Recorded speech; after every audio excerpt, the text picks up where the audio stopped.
There are direct applications for organizational leaders on how you design an environment in which you can be both profitable, productive, and have very fulfilled employees.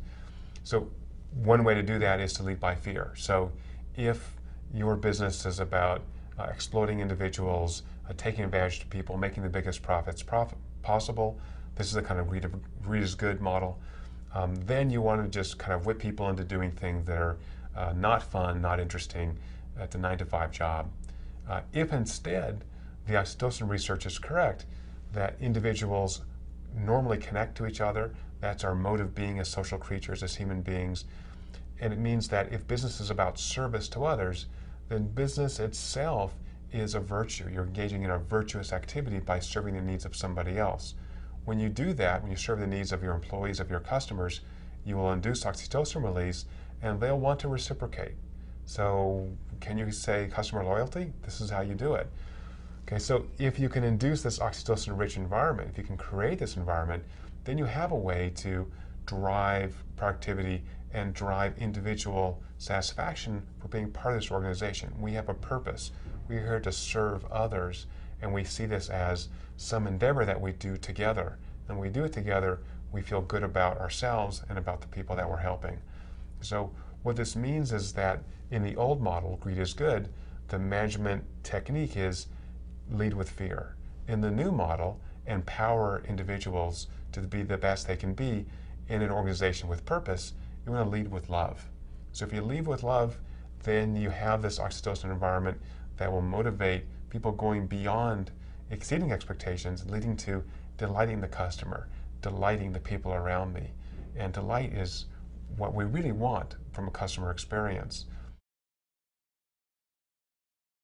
One of the key findings we've discovered just in the last 2 years is that oxytocin release facilitates release of other chemicals in the brain, including chemicals that are associated with reinforcement learning and reward.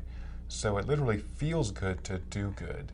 And I think that was the missing piece of the conscious capitalism equation, which is, gee, I think I should do this. I think I have a good reason to be compassionate towards those around me and be a good steward for the resources I have. But I'm really working against human nature. And I think the science we've done shows that's not the case, that this is in fact very compelling. People want to work for Whole Foods or the Container Store or Southwest because they enjoy it. They get pleasure out of doing good for other people. And by doing good for other people, you attract people to you, that is, customers. And when you have those customers, you can do more good. So there's a positive feedback loop. Now the downside's also true. If I'm doing my job poorly, if I am not serving the needs of my clients, then they're going to be unhappy. They will leave. They'll tell other people. That puts more stress on the organization, and stress inhibits oxytocin release. So now we're kind of in a downward spiral.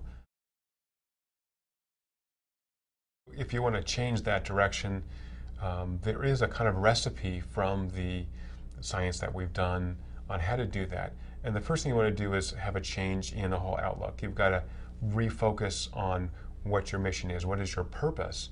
And once you do that, you have to recognize individuals who are contributing substantially to that purpose.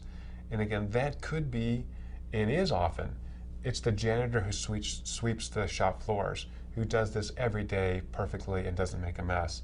That's so important, right? You know, if you walk into a restaurant or retail store and there's gunk on the carpet or on the floors, you just feel like the job's not being done right. So everybody from the janitor to the CEO has got to be focused on number one priority, make this an experience for our client, for our customer, that is outstanding, that is delightful, that is wonderful.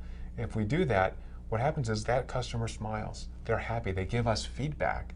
And then in this larger brain system facilitated by oxytocin, we want to do it again. We're reinforced to say, oh, this is how it really works. This is how we get good business. This is how we sustain ourselves. So the first way is this subtle change.